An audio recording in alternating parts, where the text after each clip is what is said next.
Your spine straight. Close your eyes. Take a deep breath in. Exhale. Take a deep breath in and exhale. Take a deep breath in. Hold it there. Om.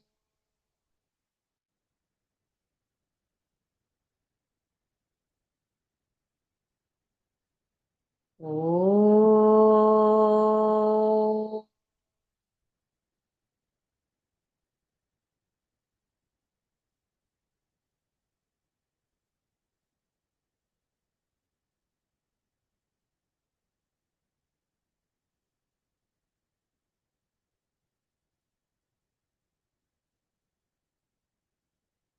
ॐ श्री गणेशाय नमः।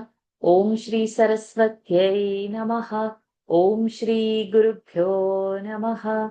समस्तजनकल्याणे निरतं करुणामयं नमामि चिन्मयं देवं सद्गुरुं ब्रह्मविद्वरं सद्गुरुं ब्रह्मविद्वरम्।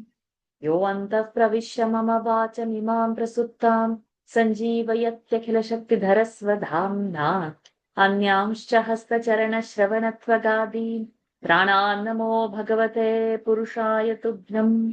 प्राणान्नमो भगवते पुरुषाय तुभ्यम्। ॐ नमो भगवते वासुदेवाय। शुक्लाम्बरधरं विष्णुं शशिवर्णं चतुर्भुजं प्रसन्नवदनं ध्यायेत् सर्वविघ्नोपशान्तये। ईश्वरः परमः कृष्णः सच्चिदानन्दविग्रहः अनादिरादिर्गोविन्दः सर्वकारणकारणम्। कृष्णं नारायणं वन्दे कृष्णं वन्दे व्रजप्रियम्। कृष्णं द्वैपायनं वन्दे कृष्णं वन्दे पृथासुतम्। सच्चिदानन्दरूपाय विश्वोत्पत्त्यादिहेतवे तापत्रयविनाशाय श्रीकृष्णाय वयं नुमः। रमापतिपदाम्भोज परिस्फुरति मानसं सेनापतिमहं वन्दे विश्वक्सेनं निरन्तरम्। प्रह्लादनारदपराशर पुण्डरीक व्यासम्बरीश शुकशौनक भीष्मदाल्भ्यान् रुक्माङ्गदार्जुन वसिष्ठ विभीषणादीन् पुण्यानि मान् परमभागवतान् स्मरामि। ॐ नमो भगवते वासुदेवाय। जन्माद्यस्य यतोऽन्वयादितरतः चार्थेष्वभिज्ञस्वराट् तेने ब्रह्महृदाय आदिकवये मुह्यन्ति यत्सूरयः। तेजो वारिमृदां यथा विनिमयः यत्र त्रिसर्गो मृषा धाम्ना स्वेन सदा निरस्तकुहकं सत्यं परं धीमहि। धर्मः प्रोज्झितकैतवोऽत्र परमः निर्मत्सराणां सताम् वेद्यं वास्तवमत्र वस्तु शिवदं तापत्रयोन्मूलनम्। श्रीमद्भागवते महामुनिकृते किं वा परैरीश्वरः सद्यो हृद्यवरुध्यते प्रकृतिभिः शुश्रूषुभिस्तत्क्षणात्। निगमकल्पतरोर्गलितं फलम् शुकमुखादमृतद्रवसंयुतम् पिबत भागवतं रसमालयम् मुहुरहो रसिका भुवि भावुकाः। यं प्रव्रजन्तमनुपेतमपेतकृत्यं द्वैपायनो विरह कातर आजुहाव पुत्रेति तन्मयतया तरवोऽभिनेदुः तं सर्वभूतहृदयं मुनिमानतोऽस्मि। यस्वानुभावमखिलश्रुतिसारमेकम् अध्यात्मदीपमतितितीर्षतान्तमोऽन्धम् संसारिणां करुणयाः पुराणगुह्यम् तं व्याससूनुमुपयामि गुरुं मुनीनाम्। नारायणं नमस्कृत्य नरं चैव नरोत्तमं देवीं सरस्वतीं व्यासं ततो जयमुदीरये। कृष्णाय वासुदेवाय देवकीनन्दनाय च नन्दगोपकुमाराय गोविन्दाय नमो नमः। नमः पङ्कजनाभाय नमः पङ्कजमालिने नमः पङ्कजनेत्राय नमस्ते पङ्कजाङ्घ्रये यस्य भगवताख्या सर्वेषां भक्तिदा नृणां स एव करुणा सिन्धुः बोधितात्मा गुरुर्मम तस्मै श्रीवासुदेवाय धरणीसुररूपिणे गुरुवायुपुरेशाय तुभ्यं श्रीगुरवे नमः शङ्खचक्रगदा पद्मधारिणे गुरुरूपिणे गुरुवायुपुरेशाय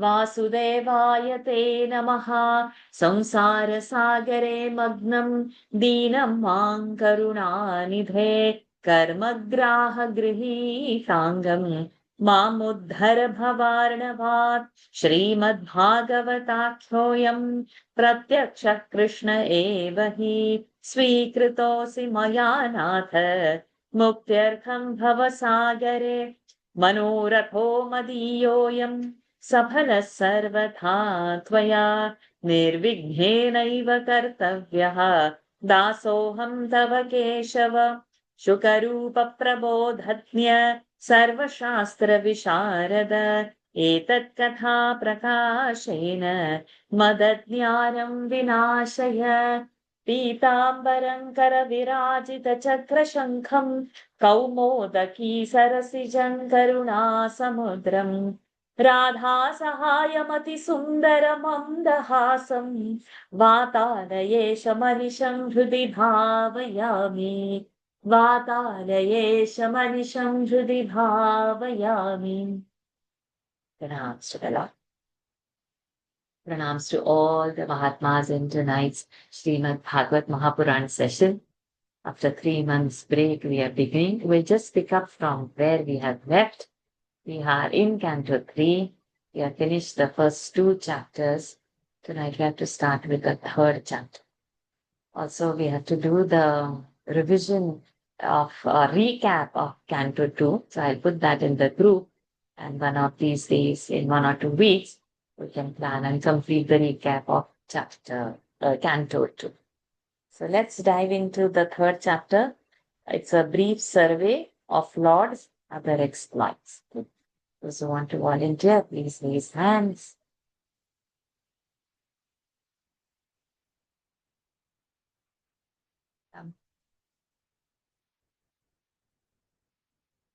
Let us begin.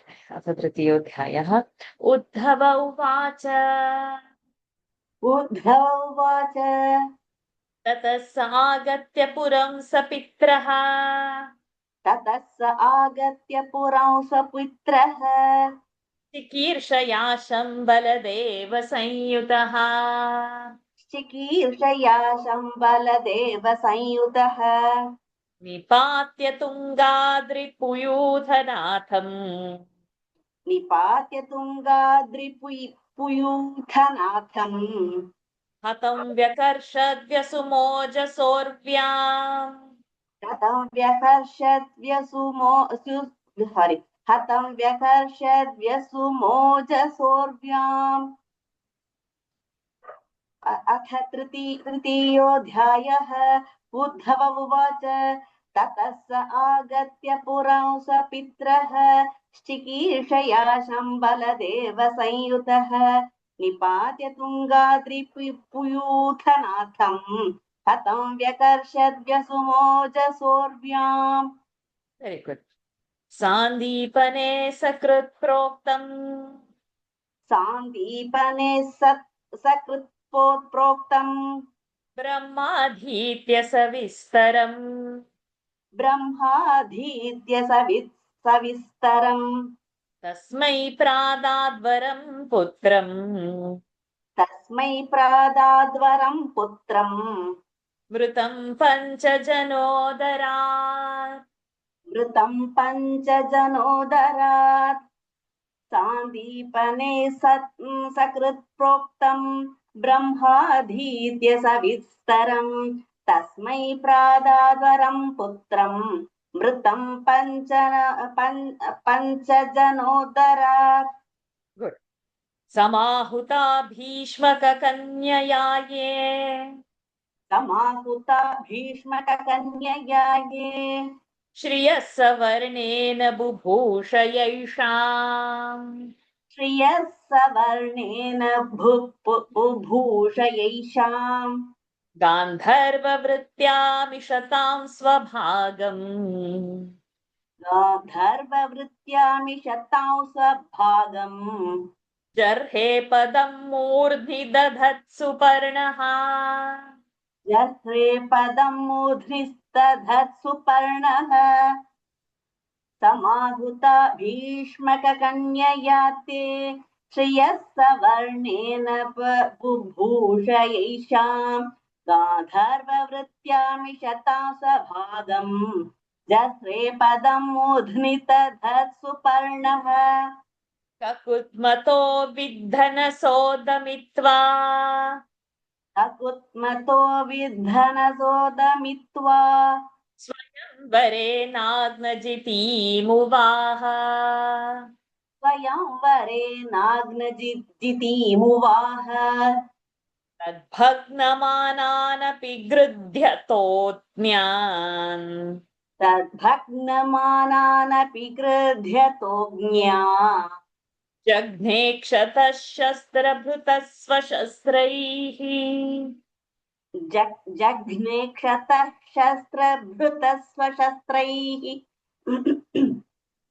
ककुत्मतो विद्धनसोदमित्वा स्वयंवरे नाग्नजितीमुवाह तद्भग्नमानानपि क्रुध्यतोऽज्ञा जघ्ने कृतः शस्त्रभृतः स्वशस्त्रैः स्वशस्त्रे गुड् प्रियं प्रभुर्ग्राम्य इव प्रियायाः प्रियं प्रभुर्ग्राम्य इव प्रियायाः याः विसर्ग we have to provide विधित् सुरार्च्छद्युतरुण्यदर्थे विधित्सुरार्च्छद्युतरो यदर्थे वज्र्याद्रवत्तं सगणोरुषान्धः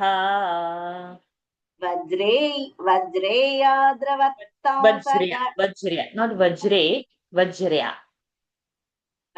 वज्रयाद्रवत्तं no j is also सगणोरुषान्धः half not vajraya vajrya j is also half वज्रियाद्रवत्तं सगणोरुषान्धः क्रीडामृगो नूनमयं वधूनाम् क्रीडामृगो नूनमयं वधूनाम् प्रियं प्रभुर्ग्राम्यैव प्रियायः विधित्सुरार्च्छेद्युतरो यदर्थे छिदनो सुरार्च्छद विधित्सुरार्च्छद्युतरो यदर्थे वज्रियाद्रवतं सगणोरुषा don't do vajriya vajrya vajrya vajrya वज्रयाद्रवतं vajra there is no vajra is not there vaj so j and r is also half jrya jrya there is no ja it is jrya jrya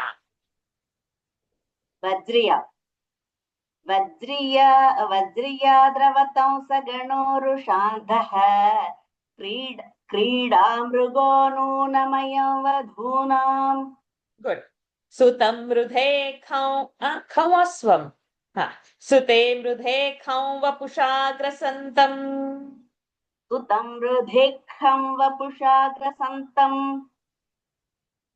swa or my specs are not reading it let me just खम् only it is come only yeah दृष्ट्वा सुनाभोन्मथितं धरित्र्या दृष्ट्वा सुनाभोन्मथितं धरित्र्या आमन्त्रितस्तत्तनयाय शेषम् आमन्त्रितस्तत्तनयाय शेषम् तत्त्वा तदन्तः पुरमाविवेश तत्त्वा तदन्तः पुरमाविवेश सुतं वृद्धेऽखं वपुषा ग्रसन्तं दृष्ट्वा सुनाभोन्मथितं हरित्र्या आमन्त्रितस्तत्तनयाय शेषम् दत्त्वा ददन्तः पुरमाविवेश तत्राहृतास्ता नरदेव कन्याः तत्राहृतास्ता नरदेवकन्याः कुजेन दृष्ट्वा हरिमार्तबन्धुम् कुजेन दृष्ट्वा हरिमार्तबन्धुम् उत्थाय सद्यो जगृहुः प्रहर्ष व्रीडानुरागप्रहितावलोकैः उत्थाय सद्यो जगृहुः प्रहृष व्रीडानुरागप्रहितावलोकैः Good. Thank you, Lalita. तत्राहृतास्ता Nardev Sorry, go ahead. तत्राहृतास्ता नरदेवकन्याः कुजेन दृष्ट्वा हरिमार्तबन्धुम् उत्थाय सद्यो जगृहुः praharsha व्रीडानुरागप्रहितावलोकैः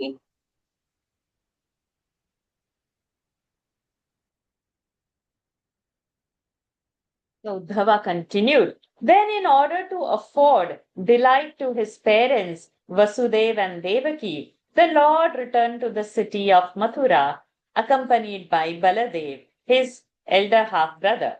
And knocking down Kamsa, the leader of his enemies, from his high seat and killing him, dragged his lifeless body along on the ground. Having learned the Vedas along with the sciences subsidiary to the same as grammar, astronomy, phonetics, prosody, etymology, and kalpa, or the science dealing with the ritual and laying down rules for the ceremonial and sacrificial acts from Sandipani, his guru, who recited them to him but once. He restored to him his dead son by way of the preceptor's fee, Guru Dakshina, after ripping up the belly of the demon Panchajana and recovering him from Yama's abode. Trampling on those, King Shishupala and his associates, Jarasandha and others, that had been invited on behalf of Princess Rukmini, the daughter of King Bhishmaka of the Vidarbhas, by her comeliness, that vied with goddess Lakshmi, or by her elder brother Rukmi, the first two syllables of whose name were identical with the corresponding syllables of her own name, and who stood gazing, the Lord carried her away with the intention of marrying her by mutual consent, knowing her as a part of manifestation of goddess Lakshmi herself, and as one who had dedicated herself to him, to be his own share, even as Suparna, that is Garuda, carried away the jar containing nectar that had been won by him.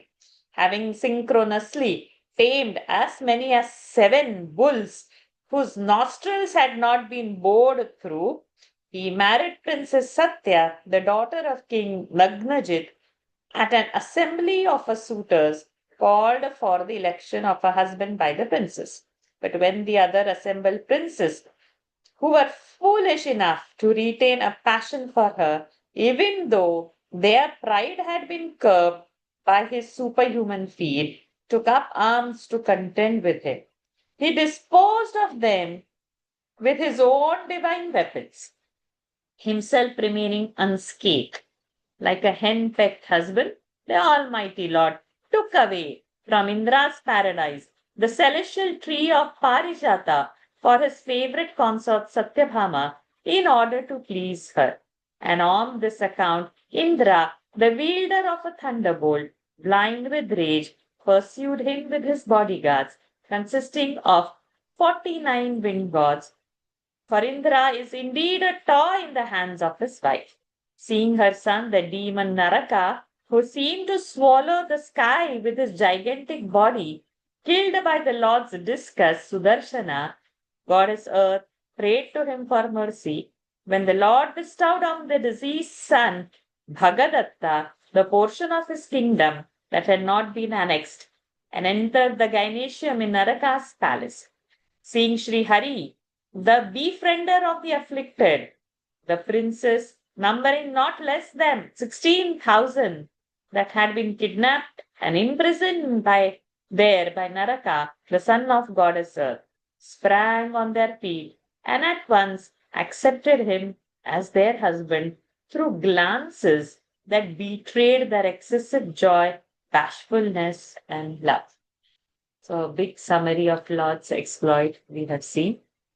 And as we go ahead, probably the details will come over.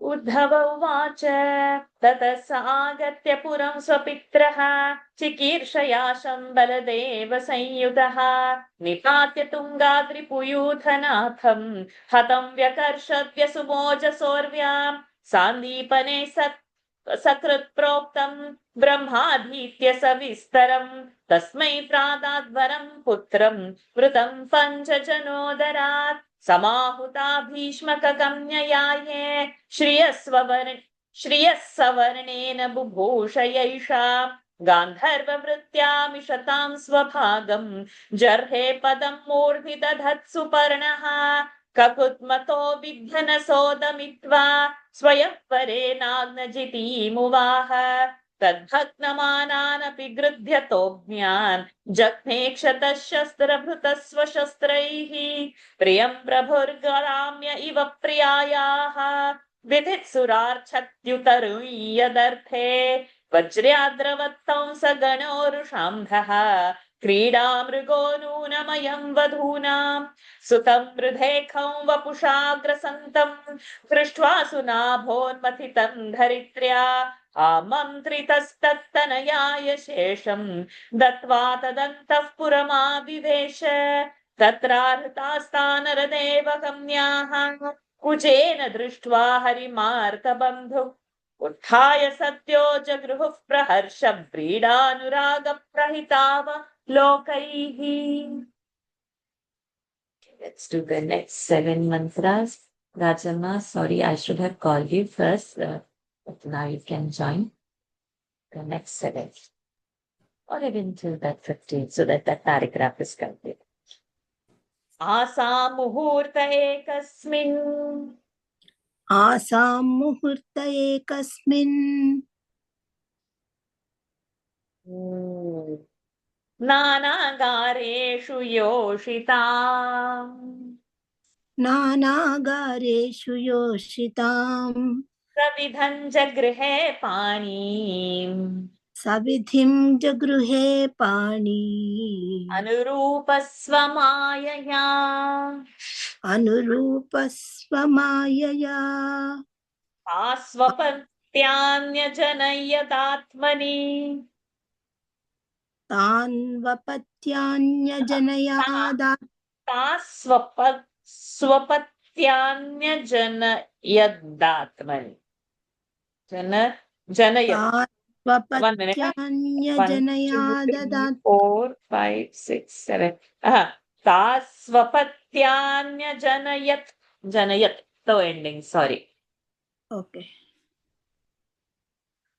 तास्वपत्यान्यजनयत् स्वपत्यान्यजनयत् the ending. आत्मतुल्यानि सर्वतः आत्मतुल्यानि सर्वतः एकैकस्यां दश दश एकैकस्यां दश दश प्रकृतेर्विबुभूषया प्रकृतेर्विभुभूषया कालमागधशाल्वादीन् कालमागधसाल्वादीन् अनीकैरुन्धतः पुरम् अनीकैरुन्धतः पुरम् अजीघनत् स्वयं दिव्यम् अजीगणत् स्वयं दिव्यम् स्वपुंसान्ते च आदिशत् स्वपुंसां तेज आदिशत् शम्बरन् द्विविधं बाणम् शम्बरं द्विविधं बाणं पुरं बल्वलमेव च मुरं बल्बलमेव च अन्यांश्च दन्तवक्त्रादीन् अन्यांश्च दन्तवक्त्रादीन् अविधत्कांश्च घातयत् अवधीत्कांश्च घातयत् Oh, did I say something else? अवधीत्कांश्च घातयत् अवधीत्कांश्च घातयत् अथ ते भ्रातृपुत्राणाम् अथ ते भ्रातृपुत्राणां पक्षयोः पतितान् नृपान् पक्षयोः पतितान् नृपान् चचाल भूः कुरुक्षेत्रम् चचालबुः कुरुक्षेत्रम् येषामापतताम् बलैः येषामापततां बलैः Okay, this much you can do. असां मुहूर्तये Asa. कस्मिन् नानागारेषु योषितां सविधिं जगृहे पाणिम् सविधिं जगृहे पाणि अनुरूपस्वया स्वमायया त्वा स्वपत्यान्यजनयत् आत्मतुल्यानि सर्वतः एकैकस्यां दश दश प्रकृतेर्विभुभूषया कालमागधसाल्वादीन् आनीकैरुन्दतः पुरम् अजीगन्यत् स्वयं दिव्यं स्वपुंसां तेज आदिशत् शम्बरं द्विविधं बाणं मुरं बल्बलमेव च अन्यांश्च दन्तवक्त्रादीन् अवधीन्कांश्च घातयत् अथ ते भ्रातृपुत्राणां पक्षयोः पतितान् नृपान् चचालबुः कुरुक्षेत्रम् येषामापततां बलैः Chachala bhoo, the dirgha u and that dropping of the visarga is very tricky. Otherwise we'll do puk, but it Bhu. can't be puk. So it will be Yeah. bhoo, like that we'll have to hold it. So it's a little tricky over there. Sakarna dushasana saubalanam सकर्णदुःशासनसौबलानां कुमन्त्रपाकेन हतश्रियायुषम् कुमन्त्रपाकेन हताश्रियायुषम् हतश्रिया हतश्रियायुषम् सुयोधनं सानुचरं शयानम् सुयोधनं सानुचरन् शयानम् अग्नोरुमूर्व्यानननन्द पश्यन् भग्नोरुमुर्व्यान्नननन्द पश्यन् Shall I repeat? Yes. सकर्णदुःशासनसौबलानां कुमन्त्रपाकेन हतश्रियायुषम् सुयोधनं सानुचरं शयानं भग्नोरुमुर्व्यान्नननन्द पश्यन् Very good. कियान् भुवोऽयं क्षपितोरुभारः कियान् भुवोऽयं क्षपितोरुभारः यद्द्रोणभीष्मार्जुनभीममूलैः यद्द्रोणभीष्मार्जुनभीममूलैः अष्टादशाक्षौहिणिको मदंशैः अष्टादशाक्षौहिणिको मदंशैः आस्ते बलं दुर्विषहं यदूनाम् आस्ते बलं दुर्विषहं यदूनाम् मिथो यदैषां भविता विवादः मिथो यदैषां भविता विवादः मध्वा मदाताम्रविलोचनानाम् मध्वा मदाताम्रविलोचनानाम् नैषां वधोपाय इयानतोऽन्यः नैषां वधोपाय इयानतोऽन्यः मय्युध्यतेऽन्तर्दधते स्वयं स्व मय्युद्यतेऽन्तर्धतते स्वयं स्म कियान् भुवोऽयं क्षपितोरुभारः यद्रोणभीष्मार्जुनभीममौलैः अष्टादशाक्षौहिणो कोमदंशैः आस्ते बलं दुर्विशहं यदूनाम् मिथो यदैषां भविता विवादः मध्वामदाताम्रविलोचनानाम् नैषां वधोपाय इयानतोऽन्यः मय्युद्यतेऽन्तर्धतते स्वयं स्म. Thank you, Rajama. Having assumed by his wonderful divine potency, Yogamaya, an equal number of forms suited to those girls, the Lord accepted their hand with due ceremony at one and the same hour, though in different palaces. See how it is. Lord in different forms, in 16,000 forms, Lord manifested at the same time. Each 16,000 had their separate palace. It was not that all kept in one house. Each 16,000 had their own palaces. Own palace. They didn't say a room and they didn't say a house. That means just see the expanse of that space. And Lord manifested there to each one of them in a separate aspect. Means this Maya, we just can't fathom that. We can't imagine. We'll keep it as a story, but this has happened. This is Puran. This is what has happened. So we have to expand our imagination and the mind to that glory of the Lord, which is like this. He has spread himself in so many ways as one. It's not a when we read it as a story, like it is coming like a story, but it is not mere story. It is something that we should expand our imagination to see how Lord has treated. Why it is important? When they argue. So other day, where I go in the gym, okay,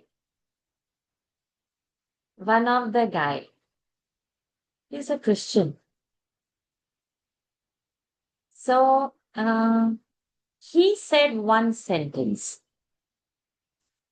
Doctor, 10,000-ത്തിൽ ഒരാളാണ്, like that. Means the doctor is one of the 16,000, he said. Means me. And the topic was like, we had celebrated Navratri and so many festivals and the house is full of Krishna and all. So he meant that I am a Krishna Bhakta. But the way he has said it, that I am one among the 16,000. So people just loosely talk without knowing what it is. That, okay, so many wives. So we'll have to expand that and understand, then only we can communicate it correctly. Anyways, let us go ahead. In order to extend the sphere of his Leela, that playful activity, he begot 10 sons through each of them. 16,000 into 10. Okay. Sons that were his own images in every respect. When Kalayavan, Jarasandha, the king of Magadha, Shalva, and others besieged the city of Mathura with their armies, he took the initiative himself and had them killed by his people, Muchukanda, Bhima, and others, lending to them his own divine power.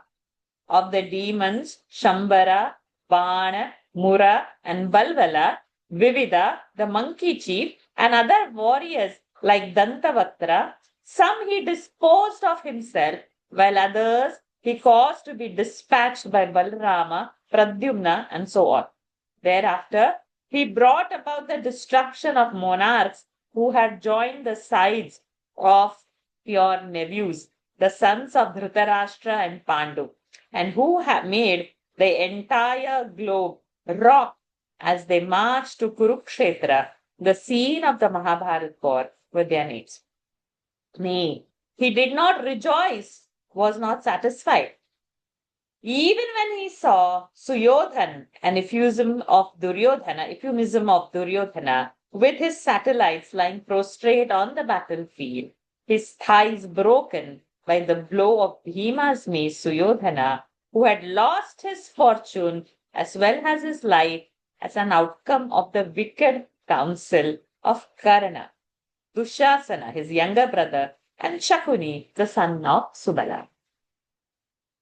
He said to himself, even though the earth has been relieved of a huge burden through the destruction of the armies with the total strength of 18 Akshavinis at the hands of Acharya Drona Bhishma, it is yet negligible when compared to the irresistible might of the Yadus, my own kinsmen and proteges, still flourishing under the protection of my part manifestation, Pradyumna and others.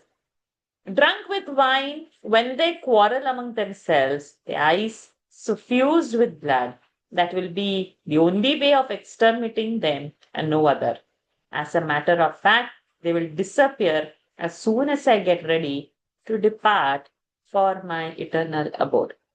This story, it's going to come now. We are doing Eknathi Bhagavad Monday to Friday at 7:15 India time. So, how Lord has annihilated his race is in a very detail in Eknathi Bhagavad. So, those who want to join, please join. The continuation of the story, depth of the story will soon come. आसा मुहूर्त एकस्मिन् नानागारेषु योषिता सविधञ्च गृहे पाणीन् अनुरूपस्वमायया तास्वपत्यान्यजनयत् आत्मतुल्यानि सर्वतः एकैकस्यां दश दश प्रकृतेर्विबुभूषया कालमागधशाल्वादीन् अनेकैरुन्धतः पुरम् अजीघनत् स्वयं दिव्यं स्वपुंसां तेजादिशत् शम्बरं द्विविधं बाणं मुरं बल्बलमेव च अन्यांशदन्तवक्त्रादीन् अवधीत्कांश्च घातयत् अथ ते भ्रातृपुत्राणां पक्षयोः पतितान् नृपान् चचाल भूः कुरुक्षेत्रम् येषामापततां बलैः सकर्णदुःशासनसौबलानां कुमन्त्रपाकेन हतश्रियायुषं सुयोधननुसानुचरं शयानं भग्नोरुमूर्व्यानननन्दपश्यन् कियान् भुवोऽयं शपितोरुभारः यद्रोण भीष्मार्जुन भीममूलैः अष्टादशाक्षौहिणिको मदंशैः आस्ते बलं दुर्विशहं यदूनां मिथो यदैषां भविता विवादः मध्वा मदाताम्रविलोचनानां नैषां वधोपायय्यानतोऽन्यः वयुध्यतेऽन्तर्दधते स्वयं स्म. Radha Krishna ji. That whole paragraph of verses. एवं संचिन्त्य भगवान् एवं संचिन्त्य भगवान् स्वराज्ये स्थाप्य धर्मजम् नन्दयामास सुहृदः साधूनां वर्त्मदर्शयन् उत्तरायां धृतः पुरोः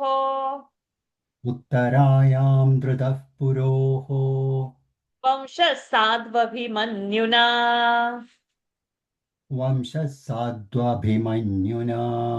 Actually, we can't do Vamsha. It is Puror Vamsha. Puror Vamsha should be one word. So let's do this verse again. Uttarayan Dhritah Puror Vamsha Sadvabhimanyuna. उत्तरायां धृतः पुरोर्वंशः साध्वभिमन्युना Savai Dronyastra Sanchinnah. स वै द्रोण्यस्त्रसंच्छिन्नः पुनर्भगवता धृतः पुनर्भगवता धृतः अयाजयद्धर्मसुतम् अयाजयद्धर्मसुतम् अश्वमेधैस्त्रिभिर्विभुः अश्वमेधैस्त्रिभिर्विभुः सोऽपीक्ष्मामनुजैरक्षन् सोऽभीक्ष्मामनुजैरक्षन् रेमे कृष्णमनुव्रतः रेमे कृष्णमनुव्रतः भगवानपि विश्वात्मा भगवानपि विश्वात्मा लोकवेदपथानुगः लोकवेदपथानुगः कामांसि सेवेदार्वत्या अह, कामांसि सेवेद्वार्वत्याम्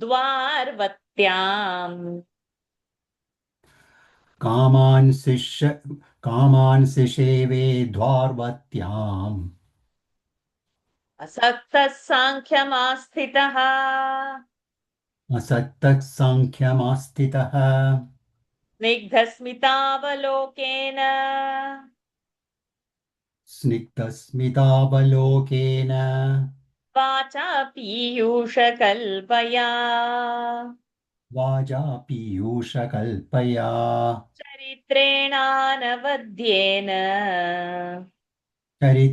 चरित्रेणानवद्ये चरित्रेणा चरित्रेणानवद्येन श्रीनिकेतेन चात्मना श्रीनिकेतेन चात्मना इमं लोकममुञ्चैव इमं लोकममुञ्चैव रमयन् सुतरां यदून् रमयन् सुतरां यदून् प्रेमे क्षणदया दत्तक्षणस्त्रीक्षणसौहृदः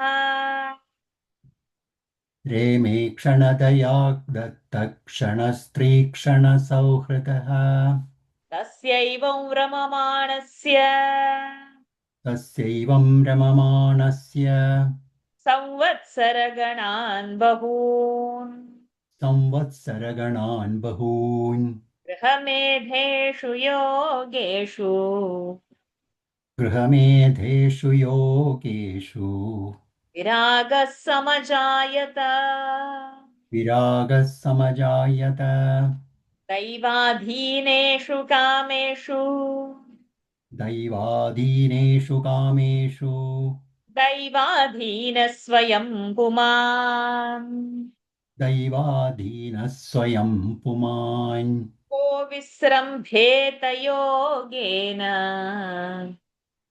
को विस् को विस्रम्भेद योगेन योगेश्वरमनुव्रतः योगेश्वरमनुव्रतः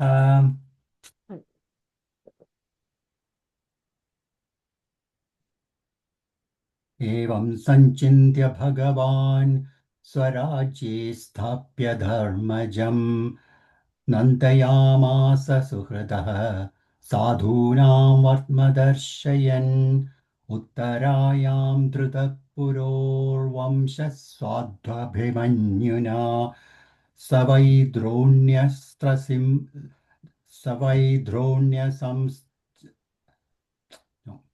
स वै द्रोण्यस्त्रसंच्छिन्नः पुनर्भगवता धृतः आयाजयद्धर्मसुत वंशमेधैस्त्रिभिर्विभुः अयाजयद्धर्मसुतम् अश्वमेधैस्त्रिभिर् अयाजयद्धर्मसुतम् अश्वमेधैस्त्रिभिर्विभुः सोऽभीक्ष्मामनुजैरक्षन् रेमे कृष्णमनुव्रतः भगवानपि विश्वात्मा लोकवेदपथानुगः कामांसिषेव द्वार्वत्याम् सिषेवे सिषेवे कामांसिषेवे द्वार्वत्याम् असक्तः साङ्ख्यमास्थितः स्निग्धस्मितावलोकेन वाजा कल्पया चरित्रेणानवद्येन श्रीनिकेतेन चात्मना इमं लोकममुञ्चैव रमयन् सुतरै यदून् रेमे क्षणतया दत्तक्षणस्त्रीक्षणसौहृदः तस्यैवं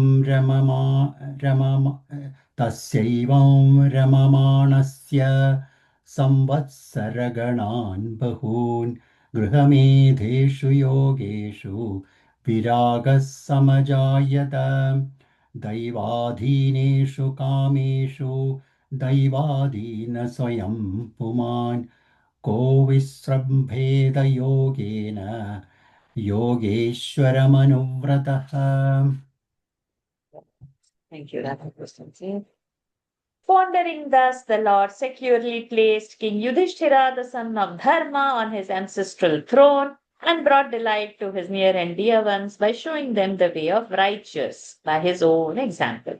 The seed of Kuru's line that was duly planted in the shape of Parikshit in the womb of Uttara by Abhimanyu, Arjuna's son, through Subhadra, Shri Krishna's own sister, and was later torn up by the missile Brahmastra discharged by Ashwatthama, the son of Drona, was eventually preserved by the Lord.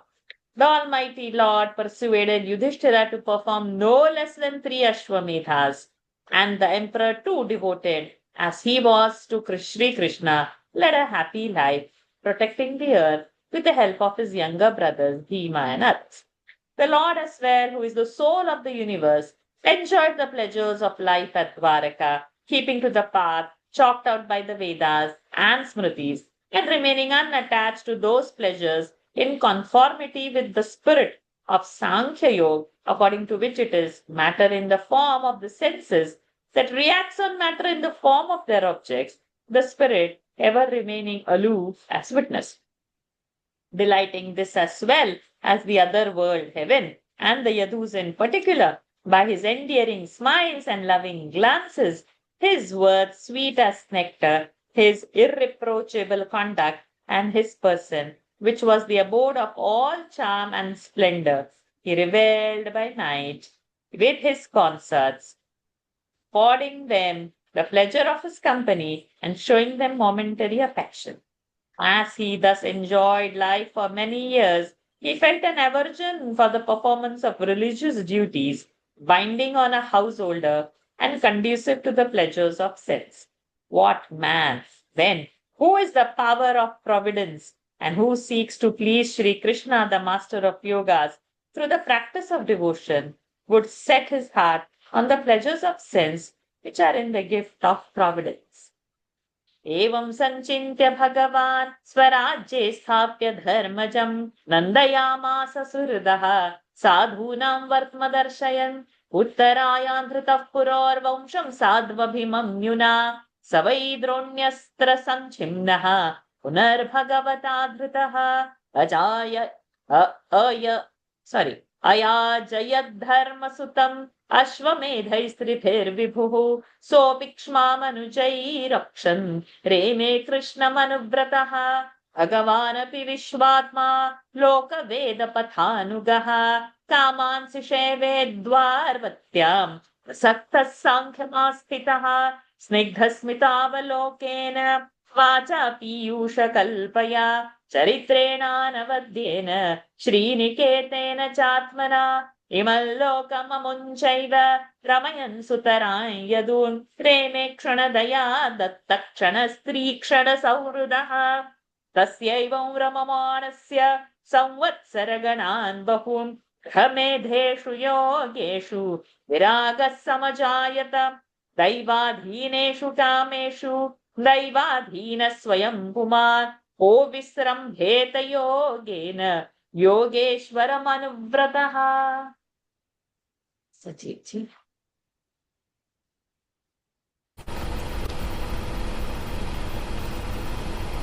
कदाचित् क्रीडद्भिः पूयां कदाचित्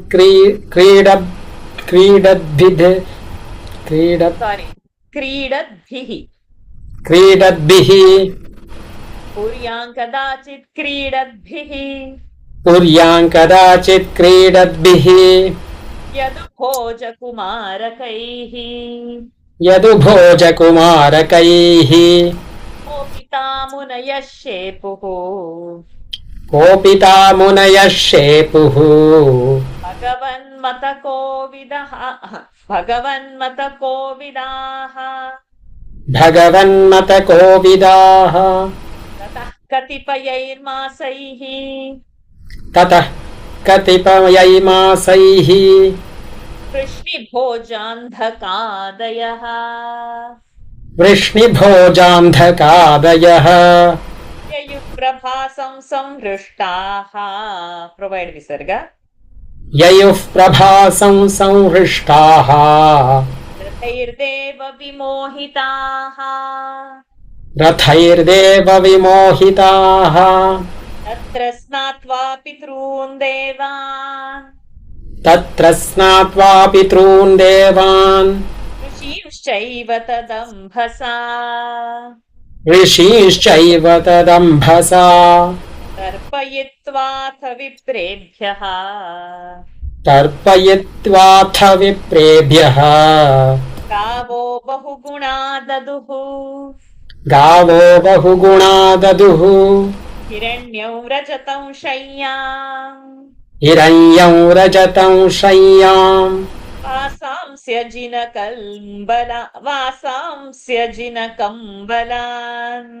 वासांस्य जिनकम्बलान् यानं व्रथा निभान् कन्या यानं रथानिभान् कन्या धरां वृत्तिकरीमपि धरां वृत्तिकरीमपि अन्नं चोरुरसन्तेभ्यः अन्नं चोरुरसं तेभ्यः दत्त्वा भगवदर्पणम् दत्त्वा भगवदर्पणम् गोविप्रार्था सवः शूराः गोविप्रार्था सवः शूराः प्रणेमुर्भुवि मूर्धभिः प्रणेमुर्भुवि मूर्धभिः ॐ तत्सत् ॐ तत्सत् इति श्रीमद्भागवते महापुराणे इति श्रीमद्भागवते महापुराणे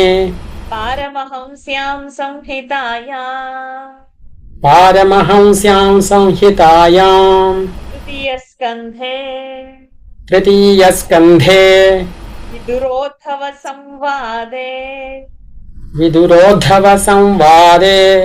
तृतीयोऽध्यायः हरि ओम् तत्सत् तृतीयोऽध्यायः हरि ओम् तत्सत् भूयां कदाचित् क्रीडद्भिः यदुभोजकुमारकैः कोपिता मुनयः शेपुः भगवन्मतकोविदाः ततः कतिपयैर्मासैः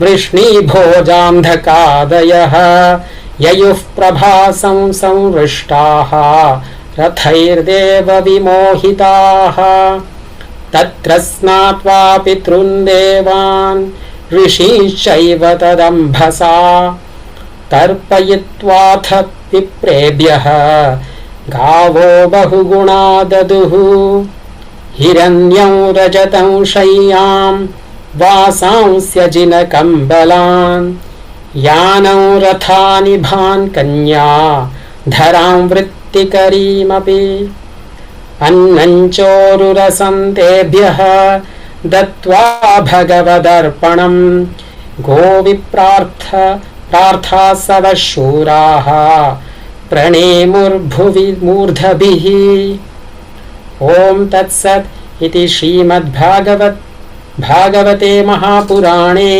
पारमहंस्यां संहितायां तृतीयस्कन्धे विदुरोद्धवसंवादे तृतीयोऽध्यायः हरि ओम् तत्सत्।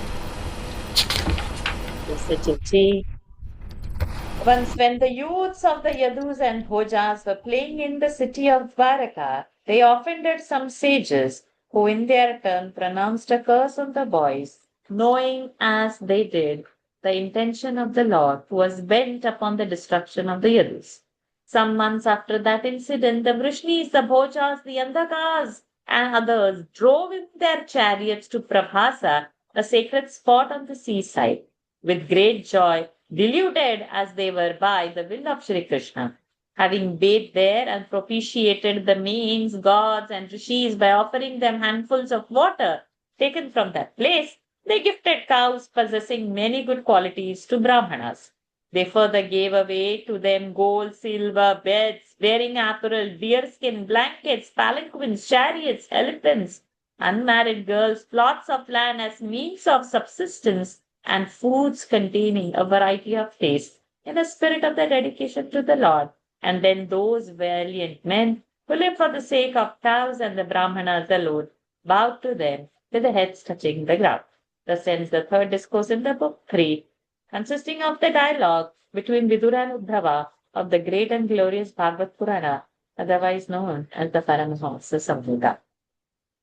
पुर्यां कदाचित् क्रीडद्भिः यदुभोजकुमारकैः कोपिता मुनयः शेपुः भगवन्मतकौ कोविदाः ततः कतिपयैर्मासैः वृष्णिभोजाम्भकादयः ययुः प्रभासं संहृष्टाः रथैर्देव विमोहिताः तत्र स्नात्वा पितॄन् देवान् ऋषींश्चैव तदम्भसा तर्पयित्वाथ विप्रेभ्यः गावो बहुगुणा ददुः हिरण्यं रजतं शय्यां वासांस्य जिनकम्बलान् यानं व्रथा निभान् कन्या धरां वृत्तिकरीमपि अन्नं चोरुरसन्तेभ्यः दत्त्वा भगवदर्पणं को विप्रार्था सवः शूराः प्रणेमुर्भुवि मूर्धभिः ॐ तत्सत् इति श्रीमद्भागवते महापुराणे पारमहंस्यां संहितायां तृतीयस्कन्धे विदुरोद्धवसंवादे तृतीयोऽध्यायः हरि ओम् तत्सत्. It's a nice Krupa. We have completed chapter, but we'll go ahead because Shri Hariji and Nikhilaji have to chant, and it has 36 verses. So next week we may not be able to complete the whole chapter. We'll do few verses. Then next week we can complete the chapter. So who wants to come first, Nikhilaji or Shri Hariji? I'll do Vashaji. Okay. So Atha Chaturthodhyaya.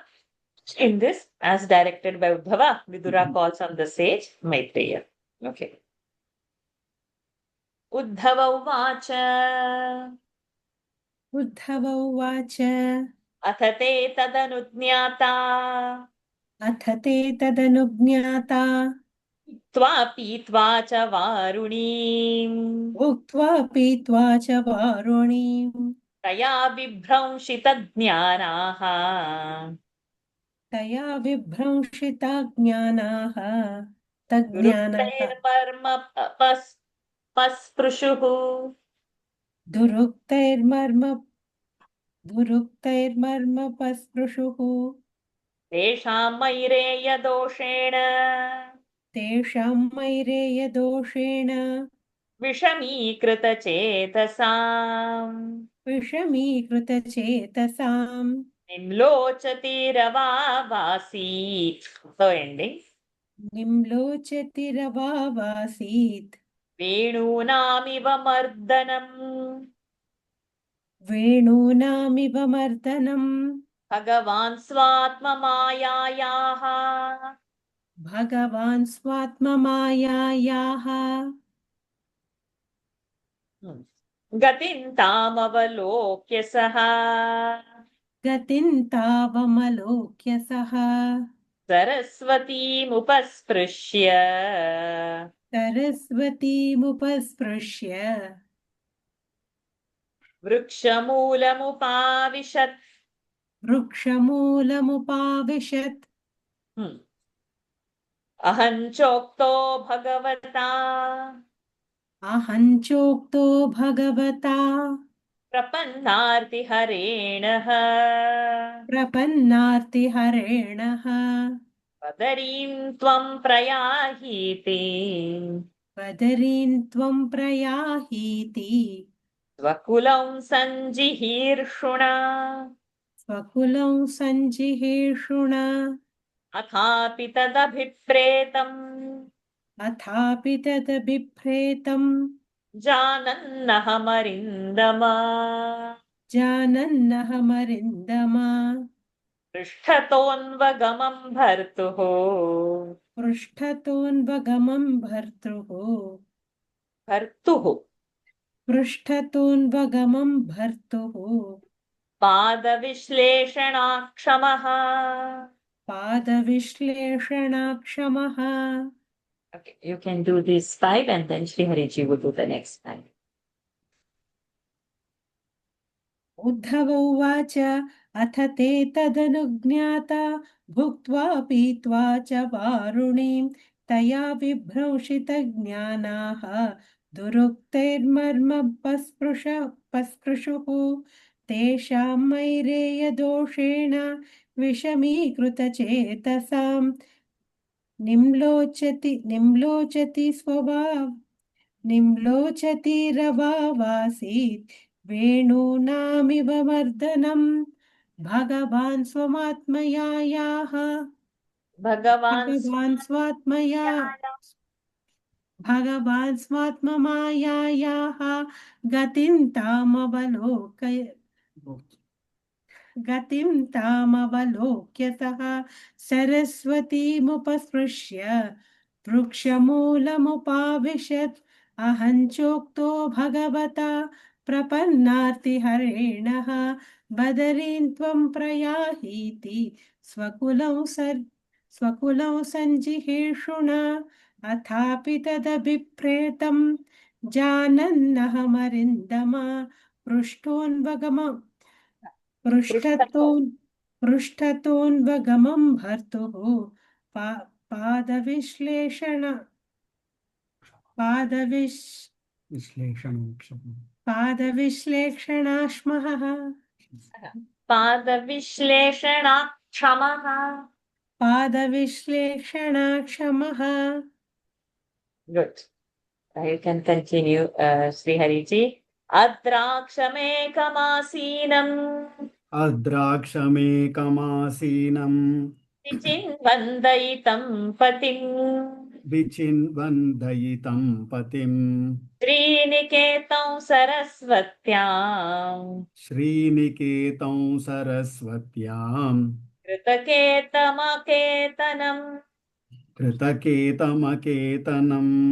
श्यामावदातं विरजम् श्यामावदातं विरजम् प्रशान्तारुणलोचनम्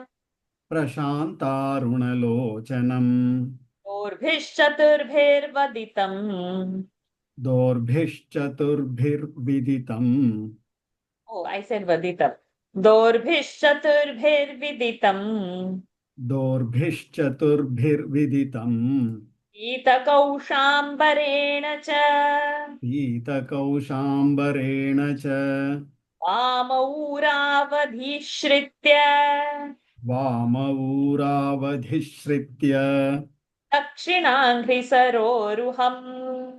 दक्षिणाङ्घ्रिसरोरुहम् अपाश्रितार्भकाश्वत्थम्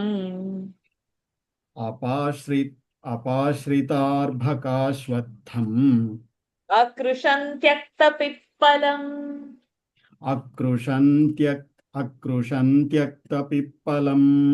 तस्मिन् महाभागवतः द्वैपायनसुहृत्सखा लोकाननुचरन् सिद्धः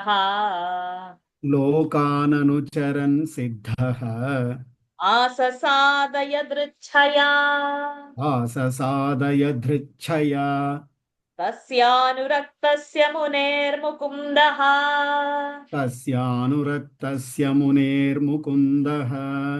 प्रमोदभावानतकन्धरस्य प्रमोदभावानतकन्धरस्य आशृण्वतो मामनुरागहास समीक्षया विश्रमयन्नुवाच आशृण्वतो मामनुरागहाससमीक्षया विश्रमयन्नुवाच विश्रमय आशृण्वतो मामनुरागमहाससमीक्षया विश्रमयन्नुवाच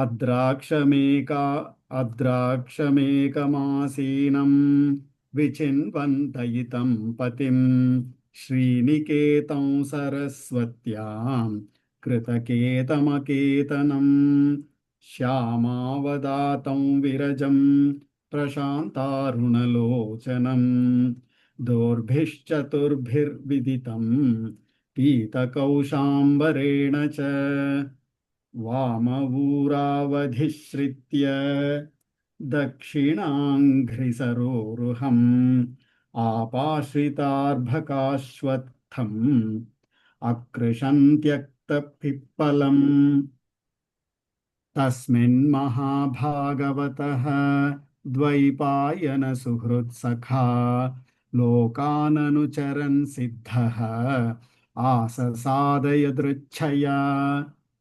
तस्यानुरक्तस्य मुनेर्मुकुन्दः प्रमोदभावानतकन्धरस्य आशृण्वतो मामनुरागहास समीक्षया विश्रमयन्नुवाच.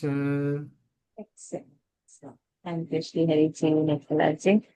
Uddhava continued. Then, after taking their meals with the permission of those Brahmanas, they drank wine, and having been deprived of their wits by the tipsiness, cut one another to the quick by hurling abuses. Their intellect having been perverted due to the inebriating effect of wine, by sunset they began fighting to death among themselves like bamboos rubbing against one another. Beholding the ways of his own Maya, deluding potency, the Lord sipped the water from the Saraswati and sat down at the foot of a peepal tree near its bank. Before this, when the Lord, who relieves the agony of those who resort to him for protection, made up his mind to exterminate his race, he told me, even at Dwaraka, to proceed to Badrivana, the spot where the divine sages Nara and Narayana still practice their austere penance. Although, O vanquisher of foes, I was aware of his intentions, I nevertheless went after him, unable to bear separation from his feet. Looking for my beloved Lord, I beheld him, the abode of all splendor, seated all alone on the bank of the Saraswati. Although, as a matter of fact, he is shelterless, being the shelter of all, possessed of a brilliant swarthy form, which is all sattva or purity, free from a mixture of rajas or passion, with reddish yet most gentle eyes. He could be easily distinguished by his forearms and the yellow silk on his person. Placing his lotus-like right foot on his left thigh, he was reclining against a young Ashwatha tree and was full of joy, even though he had renounced the pleasures of sense. Meandering through the various worlds, there came by chance at that moment the enlightened sage Maitreya, a great devotee of the Lord and loving friend and fellow student of sage Dvaipayana, Vedavyasji. While that devoted sage stood listening with rapt attention, his head bent low in the ecstasy of delight and emotion, Lord Sri Krishna, the bestower of liberation, spoke to me as follows, refreshing me by his endearing smiles and affectionate glances. Let us see in the next week what is Lord saying. Beautiful verses.